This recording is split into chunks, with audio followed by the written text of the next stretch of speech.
The Department of Justice releasing its remaining documents from the Jeffrey Epstein investigation. Deputy Attorney General Todd Blanche saying the records will be posted throughout the day, including more than 2,000 videos, more than 180,000 images, some of the material so explicit you have to verify being an adult before you can actually access it. Many of Epstein's survivors have been publicly pushing for years to have these documents come out, but it took a law passed with near unanimous support in Congress to finally bring.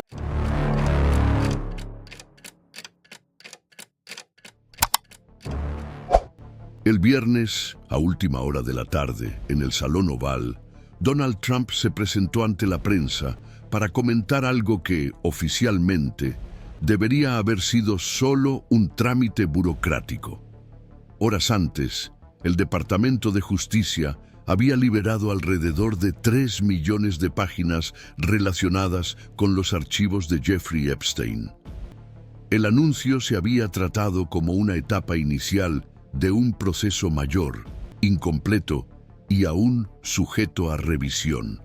Aún así, Trump decidió hablar personalmente. No delegó, no dejó que un portavoz lo explicara.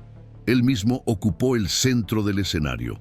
La rueda de prensa fue retransmitida en directo por cadenas como CNN, MSNBC y Fox News.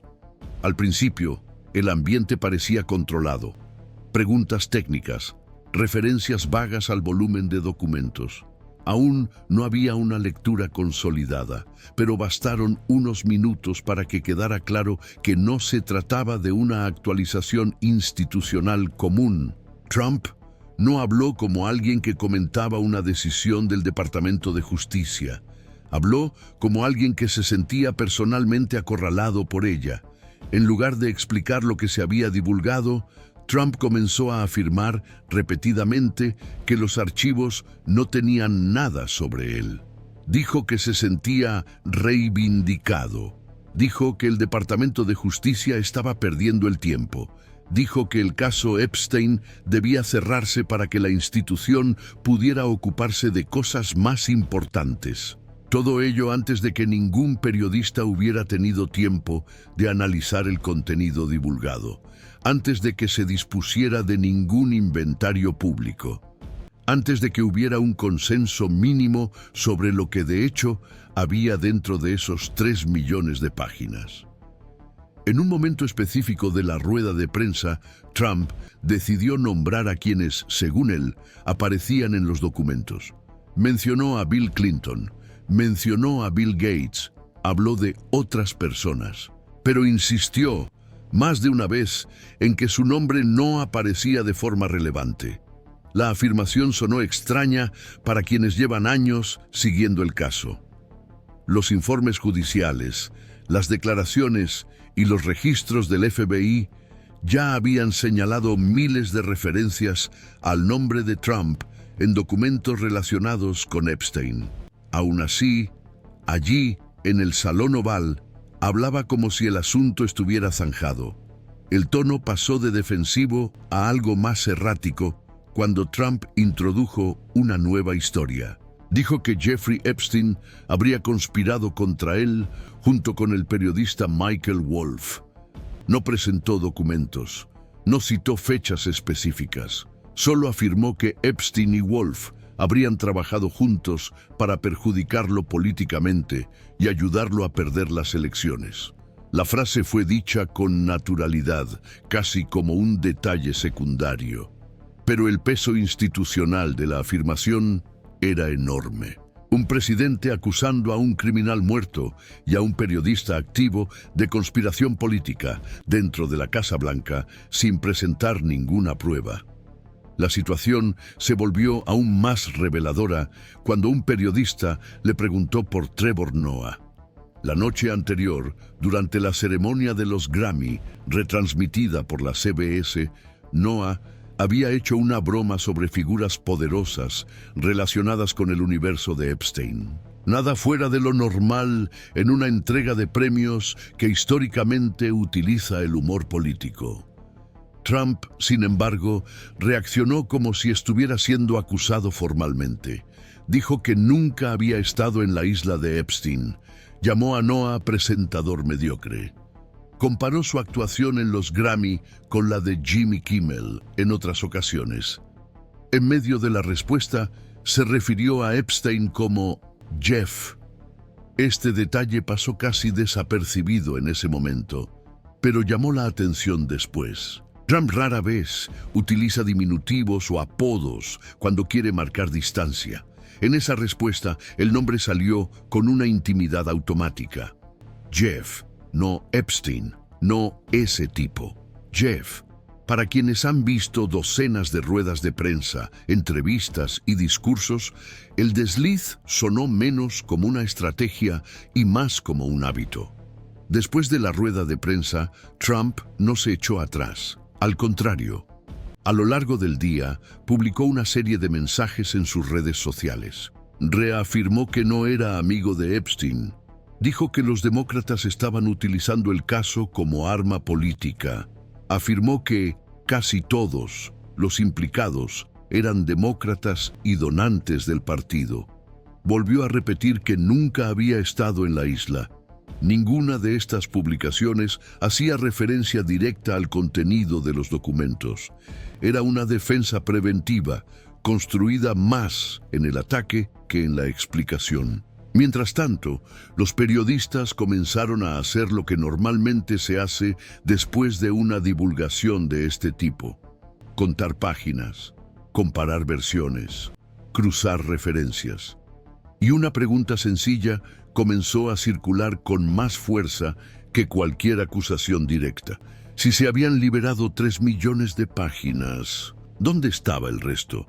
Estimaciones antiguas, basadas en procesos judiciales y registros administrativos, indicaban que el archivo total relacionado con Epstein podría alcanzar decenas de millones de páginas. No había una explicación clara sobre lo que se quedaría fuera, ni sobre cuándo se producirían nuevas liberaciones.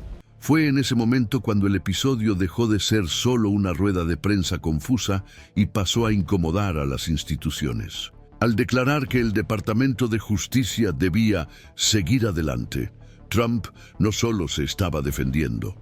En la práctica, estaba sugiriendo que el proceso de divulgación debía concluirse antes incluso de ser comprendido.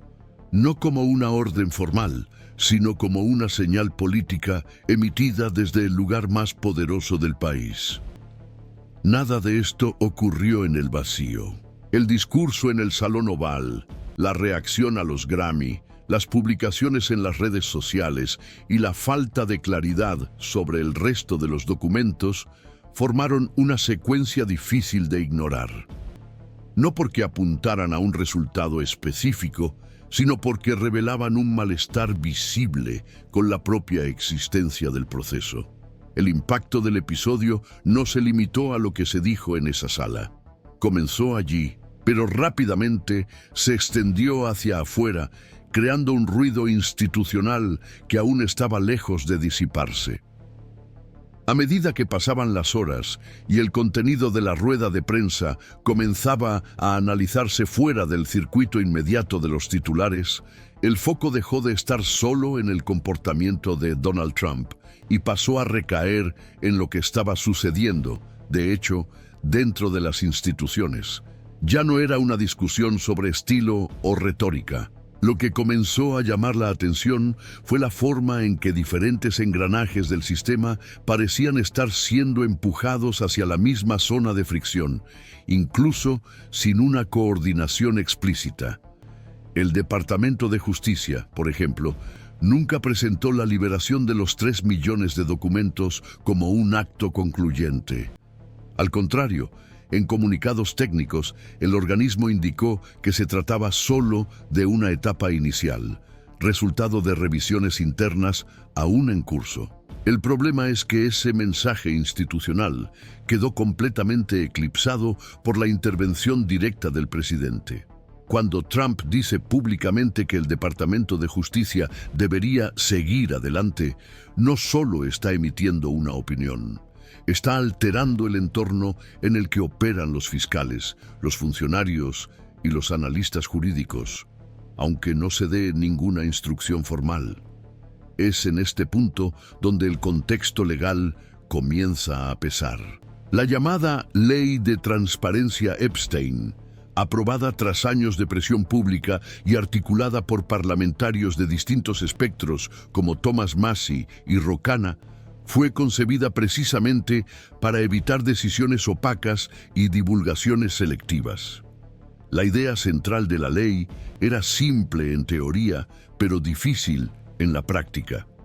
Garantizar la transparencia sin exponer a las víctimas y sin permitir la interferencia política en el ritmo o el contenido de las divulgaciones. Cuando el presidente se adelanta al debate y declara que los documentos lo eximen, pasa por alto el espíritu mismo de la legislación que fundamenta el proceso. Esta tensión se hizo aún más evidente cuando comenzaron a surgir informes de que parte de los documentos divulgados contenían información demasiado sensible, incluidos datos que podrían llevar a la identificación indirecta de víctimas y sobrevivientes. Los abogados vinculados a estas personas reaccionaron rápidamente. Se presentaron peticiones de emergencia en los tribunales federales de Nueva York, lo que volvió a poner en el centro del escenario a nombres como el juez Richard Berman, que ya había actuado en momentos críticos del caso Epstein en el pasado. El argumento era claro: la transparencia no puede significar descuido institucional. Mientras tanto, otra trama narrativa comenzaba a entrelazarse con el caso. Las investigaciones periodísticas comenzaron a recuperar antiguas comunicaciones entre Jeffrey Epstein y Steve Bannon, estratega político que desempeñó un papel central en la campaña de Trump en 2016 y durante un tiempo dentro de la propia Casa Blanca. Mensajes fechados en 2019, meses antes del arresto de Epstein, muestran conversaciones sobre la reconstrucción de la imagen, la narrativa pública y la gestión de crisis. No eran acusaciones nuevas, pero el momento en que volvieron a circular les dio un peso diferente. Casi al mismo tiempo, Trump comenzó a mencionar a Steve Bannon nuevamente en sus redes sociales, algo que no había estado haciendo con frecuencia. Para los observadores atentos, esta coincidencia no pareció aleatoria. En contextos de crisis política, las señales públicas de alineación suelen funcionar como mensajes internos, tanto para aliados como para posibles disidentes.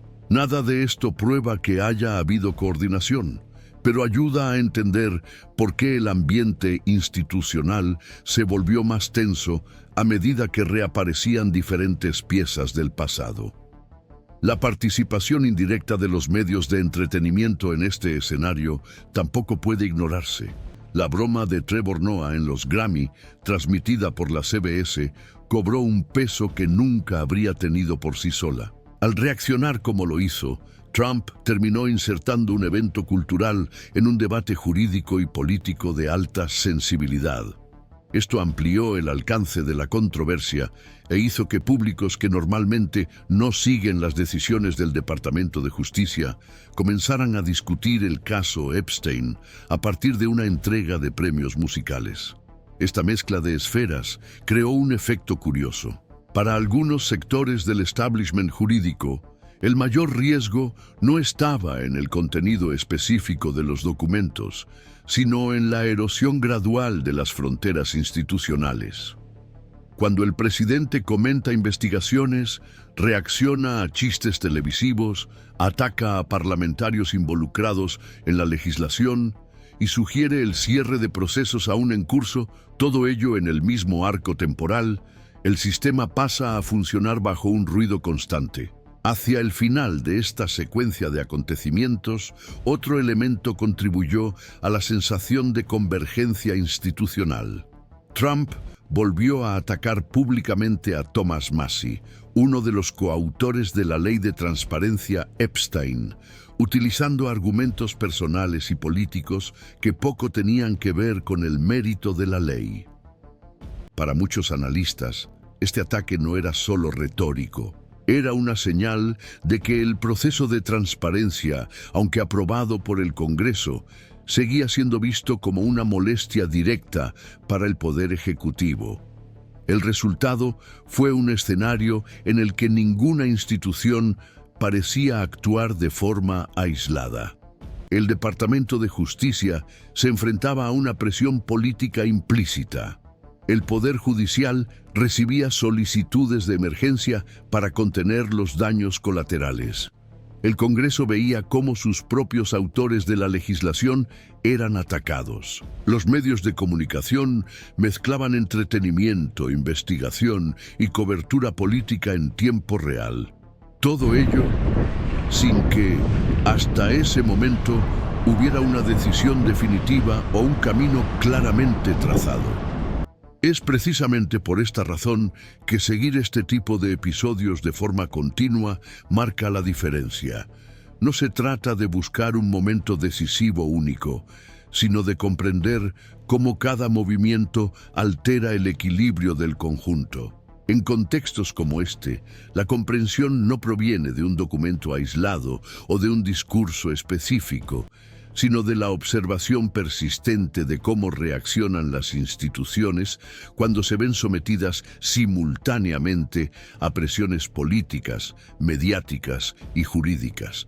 Con el paso del tiempo, el episodio dejó de interpretarse como una sucesión de declaraciones controvertidas y comenzó a observarse como una prueba continua de la capacidad de respuesta de las instituciones estadounidenses. En ese momento no existía una interpretación dominante.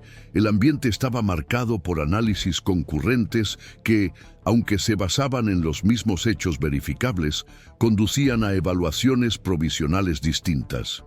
Esa dispersión interpretativa, lejos de ser marginal, ya señalaba la inestabilidad que caracterizaba el contexto. Entre los juristas que siguen el caso Epstein, desde las primeras acciones de naturaleza civil, se impuso la idea de que la postura de Donald Trump indicaba un esfuerzo por anticiparse al marco público antes de que avanzaran los trámites institucionales. No se hablaba de una interferencia directa en los procesos, sino de un movimiento preventivo en el plano simbólico. Al afirmar públicamente su inocencia en el Salón Oval, al relativizar la importancia de los documentos hechos públicos y al sugerir que el Departamento de Justicia debería cerrar el caso, Trump habría tratado de establecer una narrativa inicial antes de que los fiscales, los jueces y la prensa especializada pudieran analizar el material con la debida distancia. En esta lectura, lo más relevante no es una declaración específica, sino el precedente que este tipo de conducta proyecta. Sin embargo, hay analistas que cuestionan esta interpretación más amplia. Para este grupo, Trump solo reiteró un patrón de comunicación combativa que se ha manifestado durante años cada vez que su nombre se asocia a controversias. Según esta visión, el error estaría en atribuir un peso institucional excesivo a declaraciones que, en la práctica, no alteran los procedimientos formales ni suspenden las obligaciones legales. El Departamento de Justicia, según este entendimiento, seguiría operando dentro de sus parámetros técnicos, independientemente del ruido político generado en el discurso público. El Poder Judicial Federal también se consolidó como uno de los ejes centrales de este choque de interpretaciones. Las solicitudes de emergencia, presentadas por los abogados de las víctimas y los sobrevivientes, reavivaron antiguos debates sobre los límites entre la transparencia y la protección individual. Magistrados como Richard Berman, que ya se había enfrentado a decisiones complejas relacionadas con Epstein en etapas anteriores, volvieron a ser mencionados como posibles árbitros de un dilema delicado. Por un lado, crecía la presión para una amplia divulgación. Por otro, persistía el riesgo concreto de causar daños irreversibles a personas que ya habían sido expuestas y retraumatizadas en fases anteriores del proceso. Hasta entonces, no se había alcanzado un consenso claro sobre cómo equilibrar estas dos demandas sin comprometer ninguna de ellas. En el plano político, las reacciones seguían manifestándose de forma fragmentada. el ataque público de Trump a Thomas Massie, uno de los coautores de la ley de transparencia de Epstein, fue interpretado de manera divergente. Para algunos parlamentarios, se trataba de una represalia directa contra alguien que había contribuido a hacer viable jurídicamente la apertura de los archivos. Para otros, no era más que otro episodio de fricción interna en el Partido Republicano, sin efectos concretos sobre el futuro de la legislación. Aún así, el hecho de que un instrumento concebido para reducir la opacidad institucional se convirtiera en objeto de una disputa personal llamó la atención. La recurrente mención a Steve Bannon añadió una capa adicional al escenario. Los mensajes intercambiados con Epstein en el año 2019, ya revelados en reportajes anteriores y ahora retomados, reabrieron el debate sobre cómo figuras centrales del ámbito político manejaron, entre bastidores, la imagen pública de Epstein, incluso después de sus primeras condenas. Para algunos analistas, esto refuerza la percepción de que el caso trasciende la dimensión de un escándalo individual y expone redes de influencia que atraviesan la política, los medios de comunicación y el poder económico. Para otros, estas conexiones ya eran conocidas y su reaparición apenas altera el panorama jurídico vigente. La actuación de los medios de comunicación volvió a ocupar un papel ambivalente. La reacción de Trump a la broma que Trevor Noah hizo durante la ceremonia de los Grammy, retransmitida por la CBS, siguió citándose como ejemplo de cómo las manifestaciones culturales pasaron a funcionar como desencadenantes políticos. Algunos críticos evaluaron la respuesta pública como un signo de sensibilidad excesiva, casi defensiva. Otros sostuvieron que, en un entorno de atención continua, ignorar este tipo de menciones podría interpretarse como una admisión implícita, lo que haría que la reacción fuera políticamente difícil de evitar. Mientras se acumulaban estas interpretaciones, un debate paralelo cobraba intensidad. Las investigaciones periodísticas, como las publicadas por el Wall Street Journal sobre inversiones relacionadas con World Liberty Financial y autoridades de los Emiratos Árabes Unidos, comenzaron a ser examinadas en el mismo contexto político.